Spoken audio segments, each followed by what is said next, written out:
everybody, it's Brock and we got a brand new episode of All About. And today we're going to be looking at what the top 10 fish you should add to your 40-gallon saltwater tank. Might even add an inverted coral to the list to really catch anyone's eye that comes to check out your tank. A really common name for the 40-gallon are breeders, so this is due to them typically being much shorter, which allows for easier access to get in the tank when needed.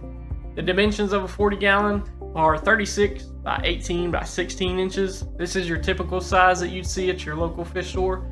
I've also seen a longer version that's 48 by 12 by 16 to give you a little bit more length to the tank. To set one up from scratch, you'll want to get a bag of sand. I usually prefer aragonite or black sand from Carib. Then I'll do a mixture of live and dry rock to make some nice caves, bridges, overhangings for all the marine life to enjoy swimming through. I'll add some sort of filtration, whether it be a hang on the back filter, canisters, whichever you see best. Get a powerhead to add some additional flow to the tank, especially if you want to get corals in the future. A heater that'll shut off when the tank gets to the right temperature. And lastly, a light. Let it run for a month, test those parameters, and then you'll be off to getting your first fish. At number 1, we have the most wanted pick. This one is obvious to most, but you have a chance to get something that's really unique and will draw attention to anyone looking at the tank. It's the Ocellaris clownfish. Since aquaculturing, they have come up with so many different breeds of Ocellaris. OR is one of the most successful companies aquaculturing clowns and other fish in the aquarium industry. You can see long fins, frostbites, storms, foaming whites, and one of my favorites, the gladiators. Clownfish are relatively small, growing to about 3 to 4 inches in length. In a 40-gallon tank, they're going to have plenty of space to swim, comfortable without overcrowding the environment. Their small size also makes them compatible with a lot of other species in the tank. The clownfish are known for being hardy and adaptable to a wide range of water conditions, which is ideal for someone that's a beginner in this hobby. While they still require proper water parameters like salinity, temperature, and pH to thrive, they're generally more resilient than others in case something was to go wrong. Unlike some other species of clownfish which can be aggressive, like tomato clownfish and maroon clownfish, the Ocellaris are generally peaceful and can be kept with a variety of other fish. They're also a social fish and often form strong bonds with other members of their species, or even with an anemone. Their temperament makes them less likely to cause an issue in a tank that's filled with a bunch of different kinds of fish.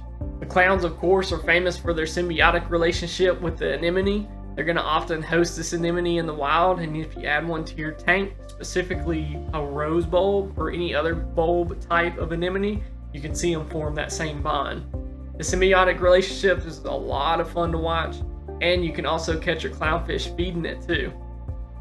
Other ones that you might see the symbiotic relationship with is a large brain coral, zinnia, and a few other types of anemones.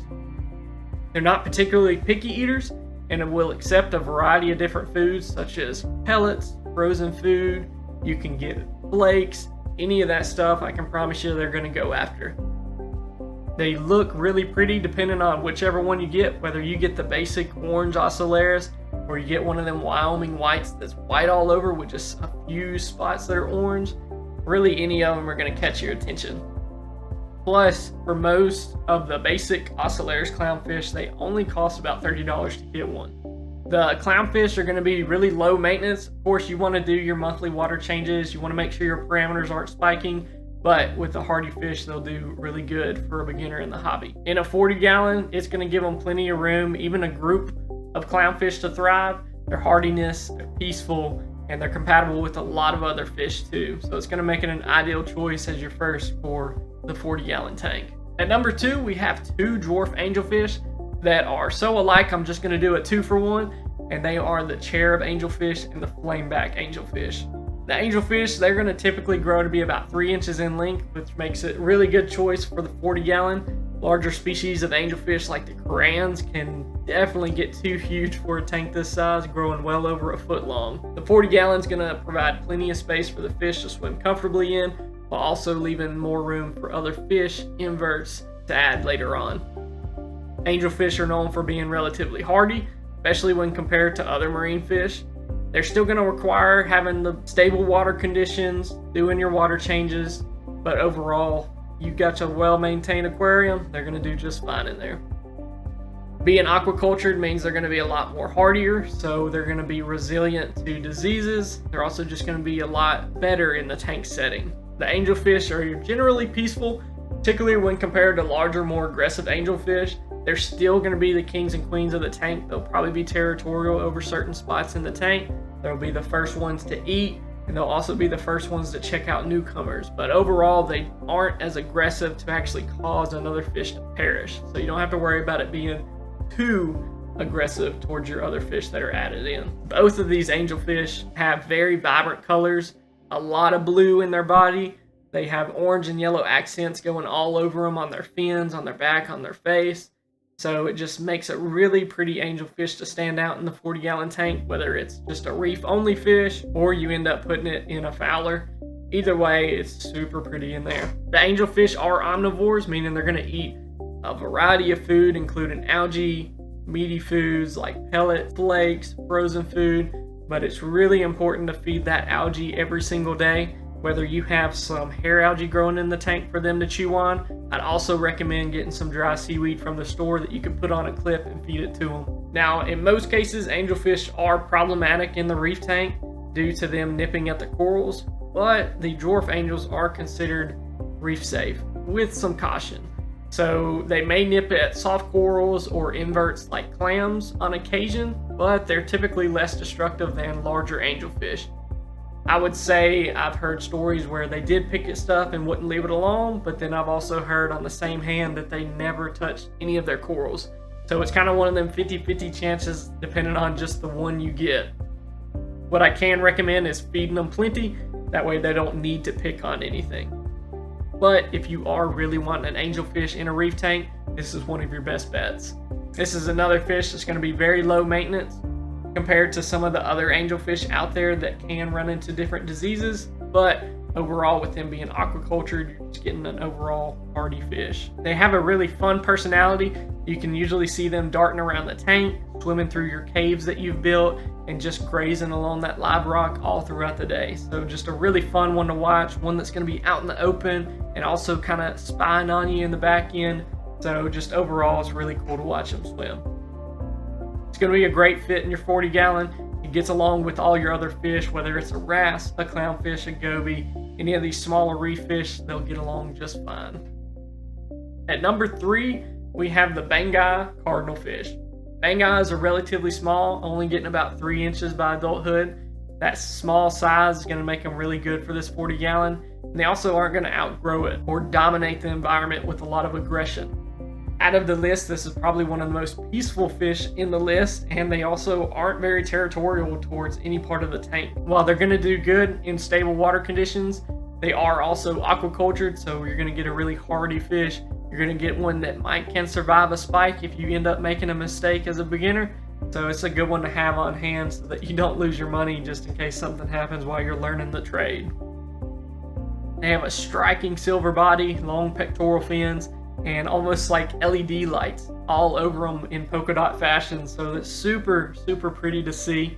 You don't have a lot of fish that are black and white stripes, so it's also a really unique coloration to have in the tank. They're very easy to care for, low maintenance. They are carnivores, so just make sure to feed them pellets, flakes, frozen brine shrimp, any of them frozen cubes that are meaty.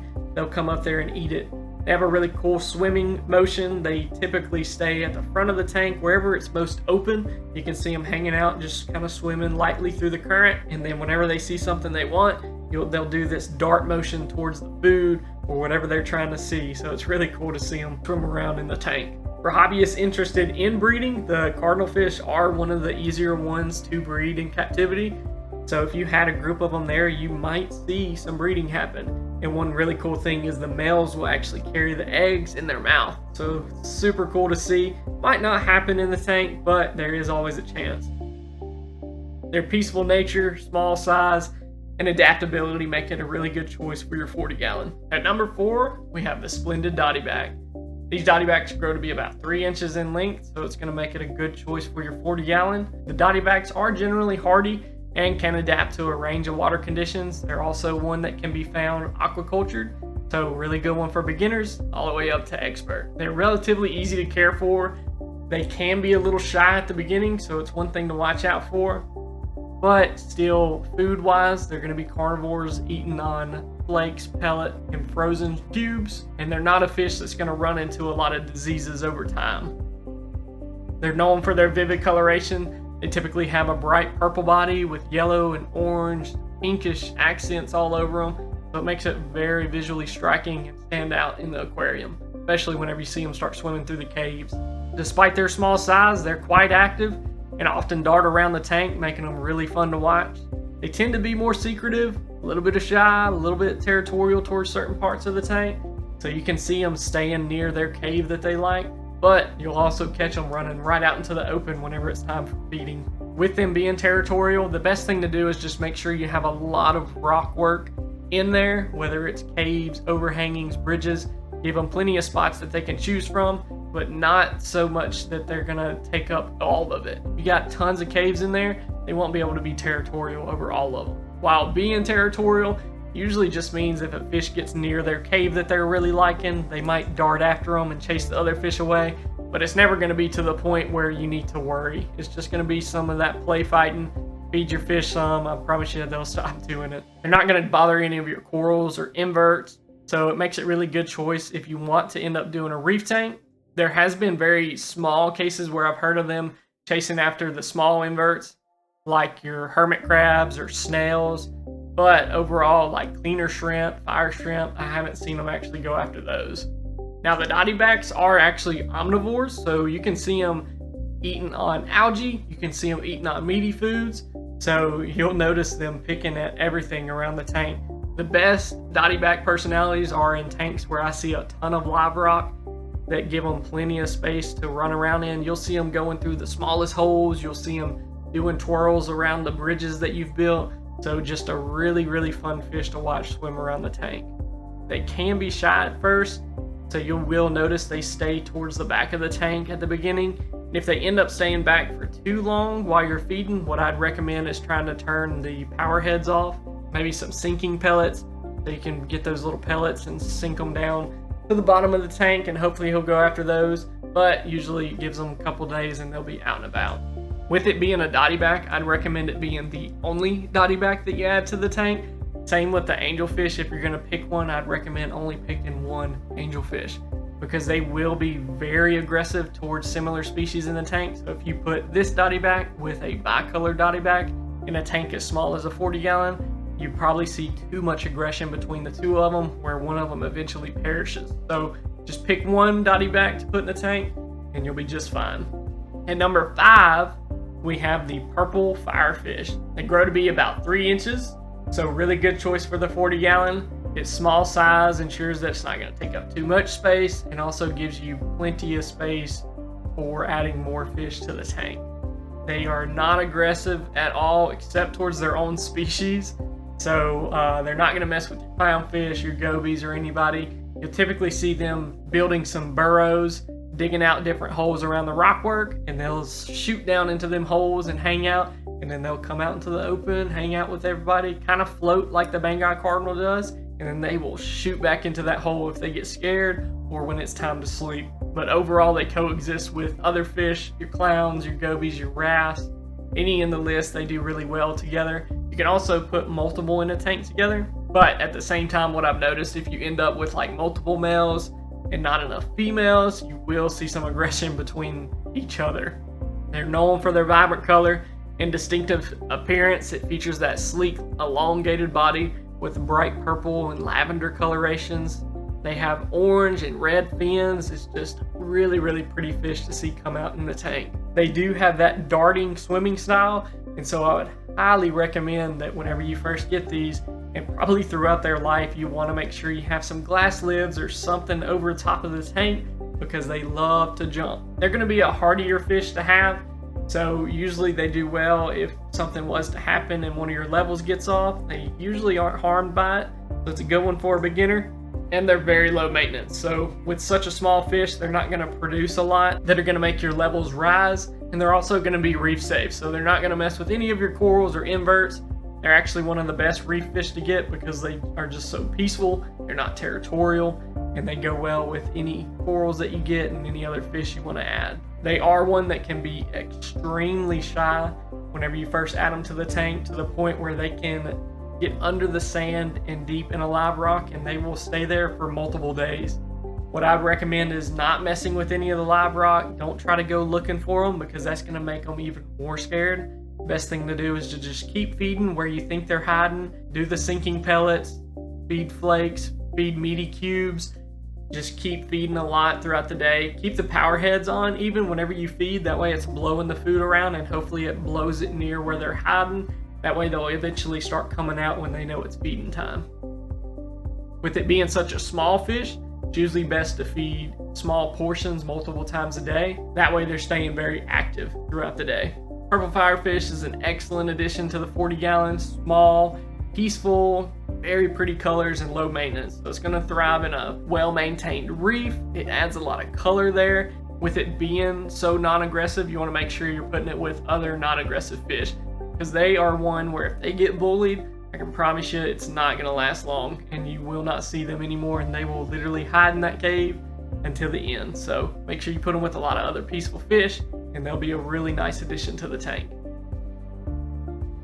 At number 6, we have the Swiss Guard Bassilet. The Swiss Guard Bassilet typically grows 3 to 4 inches, so it makes it a good choice for your 40 gallon. They are generally peaceful and not aggressive towards other fish, so they're not going to be very territorial, and they're not going to be bullying your other tank mates, whether you add them before or after adding this Swiss Guard to your tank. They're very calm. They like to hang out near the rock structure where they can dart back in case they need to, and they coexist really well with other peaceful species like your clowns, your gobies, wrasse, angels. They do really well together. The standout feature with the bassilet is its coloration.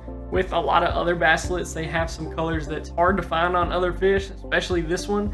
You have this red and orange body, stripes going down them, just super pretty and cool to look at. They are a reef safe fish, so they're not going to mess with any of your corals or inverts, so it makes it a really good choice for a reef tank.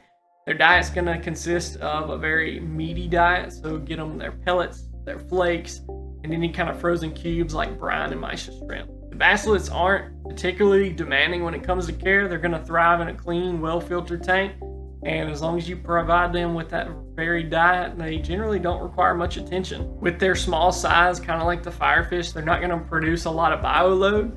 They're not a messy eater, so it makes them a really good choice for this 40 gallon that can spike a lot easier than a larger tank. With it being a bassilet, their personalities are typically staying near the live rock structure. Especially whenever you first introduce them, they can hide in those caves a lot, but give them time, they will start to come out more into the open. But still, they're ones that are going to love those caves and like staying near the rocks so they can quickly go back. With it being a bassilet, I would recommend it being the only bassilet in the tank. If you start to add too many species of bassilets together, they will find a lot of territorial towards each other, and they will be very aggressive towards each other too. It's going to be a great choice for your 40 gallon. Small size, very vibrant colors, peaceful, adaptable. It's a very good reef fish or a fowler. At number 7, we have the clown goby. Clown gobies are one of the smallest fish in the list. They only get to be about 1.5 to 2 inches. They're very small. We used to get them in all the time, and they would literally be 1 inch long. Just tiny little fish, but super fun to have in a smaller reef tank. They're known for their peaceful nature. They're not territorial and won't aggressively compete with other tank mates, so they do really well in a mixed tank. With a 40 gallon, it's going to give them plenty of room to hang out and jump around in. They are a great reef fish to have. You can see them hopping on your LPS corals, which might make them shrink up for a second, but overall they're just jumping around looking for food or just hanging out. With them jumping near the corals and being on the corals, they can actually help keep pests at bay. So if there are any kind of pests that are on your corals causing issues, a lot of times these clown gobies will eat them as snacks. While they are small, they have a lot of character. They're quite active. You can see them darting in and out of the crevices on the corals, through the rocks. Their swimming style is to basically perch almost like a goby. So a lot of times whenever you are seeing them, they're just hanging out on a rock somewhere looking at you.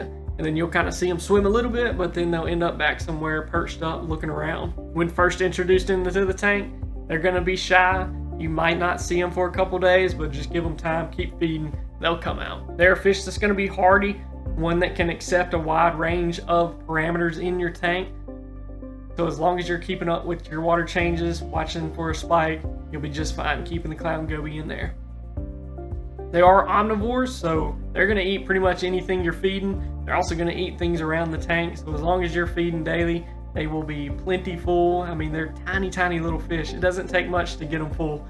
Most of the times when people ask how much can they eat, you can typically say a fish's stomach is only as big as their eye. So you can imagine them getting one bite, they probably full. With the clown gobies, you can actually put a group of them in a tank together. A lot of times that's fun to watch. They won't so much pair up, but a lot of times you can see them sitting on top of a coral together with the other clown gobies, which can be a great picture to get. Give them a lot of rocks, give them a lot of space for them to jump on and hide through.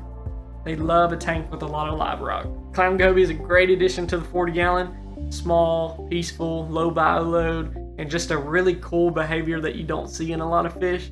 So it's a really cool one to add. At number 8, we have the bicolor blenny. This is a really cool species to add. Only gets to be about 4 inches, so it's a good size for your 40 gallon. It stays small and slender, and it loves having a tank with a ton of live rock. The blenny is going to be very peaceful. You don't see a lot of aggression unless you add another blenny to the tank, so I would recommend it being the only blenny you add. But with other fish like your gobies, clownfish, your wrasse, they're going to do fine together. They're very entertaining and fun to watch. They are very curious, very active. You can see them darting in and out of the caves. They like finding holes, and you can see them dive into the holes and then just poking their head out. So just overall super cool, super fun to watch, and a great one to have in a tank that has a ton of live rock for them to explore through. They're also a fish that likes to perch, so you can see them sitting on rocks, sitting on corals. I used to have a really big toadstool, and it was a black blenny that would always sit right in the middle of the toadstool, and that's where he'd hang out throughout the day. So they are reef safe. They're not going to mess with any of your corals, but they can hop on top of them sometimes. The blenny's an amazing fish for algae control. A lot of times if you don't see them perching and you see them actually moving around the tank, it's probably because they're looking for some algae to graze on, and they're going to be picking at it non-stop throughout the tank. You can see them almost doing this pinching motion on the rocks, and that's them just trying to bite a mouthful of that algae and eat it up. It's a very low maintenance fish, easy to care for, so really good whether you're a beginner or an expert. This is a really good and hardy fish to add. They are omnivores, like I said, so make sure you're feeding them a meaty diet, but also giving them some algae in there. If you end up with a tank that is just spotless after adding them in there because he ate all of it, you'll get some dry seaweed to put on a clip and he'll eat that too. Again, with this fish being so small, you're dealing with a very low bioload, so you don't have to worry about them producing a lot of waste. And they're also one that's going to eat small amounts more times throughout the day. Plus, if you have a lot of algae around the tank, you might not see them come up to eat while your other fish are eating, just because they've gotten full off of eating the algae. They can be territorial over areas that they've kind of claimed for the day. Like if they find a spot that they like to perch on and another fish will swim towards it, they might chase them off, but it's never to the point where they're going to hurt that other fish. With them having this kind of perching personality, I would recommend keeping some glass lids or some kind of coverage over the top of the tank, because they are one that can perch on top of a rock and jump off of it, so you want to be very careful. Their appearance is also super pretty. They have half yellow, half blue coloration going down them, so it's really, really pretty. Bicolor blennies, great choice for the 40 gallon. Small size, peaceful nature, and just very colorful and fun to watch. Super, super fun. Got a very unique way they swim around the tank and perch around different rocks.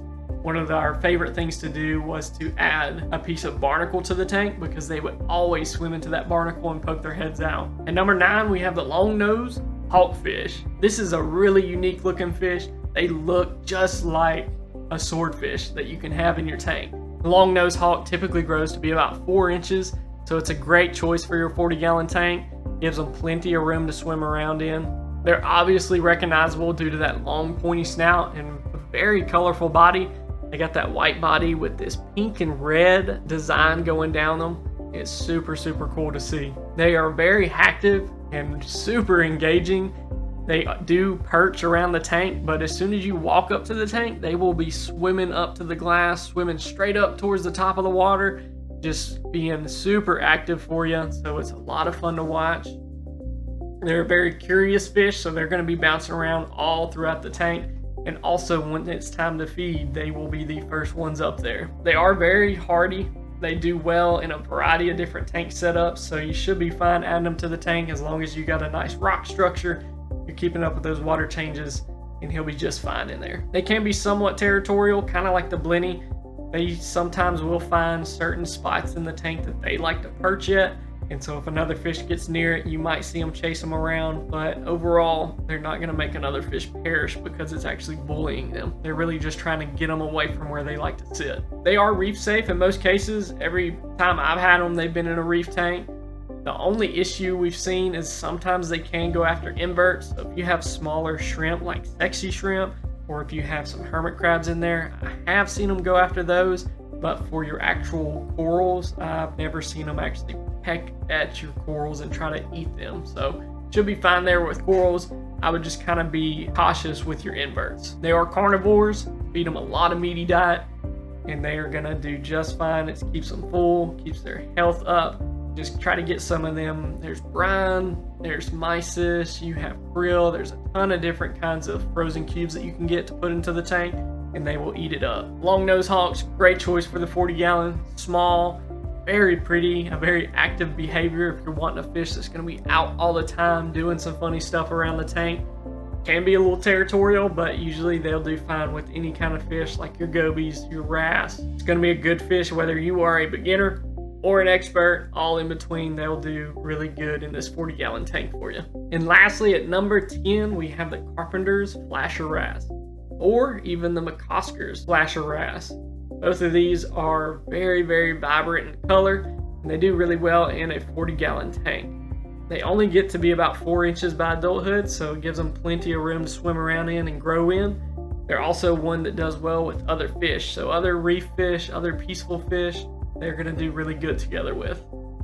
They're generally not territorial, so they don't have to worry about them trying to go after any of your fish because they got near something. The wrasse is pretty much going to swim everywhere in the tank. Now, it might be a little closer to the rock structure. They're not much of an open swimmer, but they will swim all throughout the caves and the bridges that you've built. The males are typically the one that have a lot brighter colors, including a lot of reds, oranges, pinks, and yellows. And then the females will usually have just one of those colors a lot. So they'll be mostly red, mostly orange. You can pair them up in a tank too. So if you end up getting a male and a female, you can have both together. What's cool about the males is they're known for their flashing displays. So you'll see them spread their fins and it just flashes you with a ton of coloration on them. And that's their way to try to attract a mate. They're very social and they're very curious. Like I said, they like to swim close to the rocks, looking around at different things. Being a wrasse, they will eat different pests around the rocks, so you can see them pecking at rocks in different holes, and that's them trying to get a snack. They're trying to look for those little inverts and those little bitty tiny hitchhikers that they can eat. They're very reef safe too, so you don't have to worry about them harming your corals or your inverts, and it's also just a natural forager, so it's really good to keep your live rock clean. They're a hardy fish, so as long as you keep your parameters straight and you have everything going for you on your water changes, they're low maintenance for you. They are carnivores, so make sure you're feeding a very meaty diet, like I've said for some of these other fish. Not very picky, so they'll pretty much go after anything you put into the tank. Being a small one, they're going to have a low bio load for you. You don't have to worry about your levels spiking having these in there. They're a pretty clean eater overall. I'd recommend putting them in a tank with a lot of live rock because they like swimming in those caves, being hidden, like to come out, surprise you, and then go back to their little hiding spots. If you can catch it, don't put multiple males in the tank. That will cause some aggression towards each other, so be careful doing that. Both of these wrasse are stunning, they're peaceful, and very active fish, good for the 40-gallon tank, so I'd make sure if you wanted them, just make sure you got plenty of live rock in there for them to explore. So there you have it. You got the top 10 fish for your 40-gallon saltwater tank, from vibrant and peaceful Ocellaris clownfish to the striking and active Carpenter's Flasher Wrasse. Each of these fish offer unique beauty and personality to your tank. Whether you're looking for colorful additions like the purple firefish and bicolor blenny, or a small yet engaging species like the clown goby and the Swiss guard. There's no shortage of options to create a very lively and stunning aquarium. Each of these fish brings something special to the table, whether it's their peaceful nature, ease of care, and fascinating behaviors. Best of all, they're all going to work well in your 40-gallon setup. No matter your experience level, you can confidently choose from any of these in the list. And if you do have any more questions, please reach out below in the comments. I'd be happy to help. Thanks for watching and happy fish keeping. Don't forget to like and subscribe. I can't believe how close we are to hitting 20,000 subscribers. As always, stay safe, be kind, and I'll see y'all later.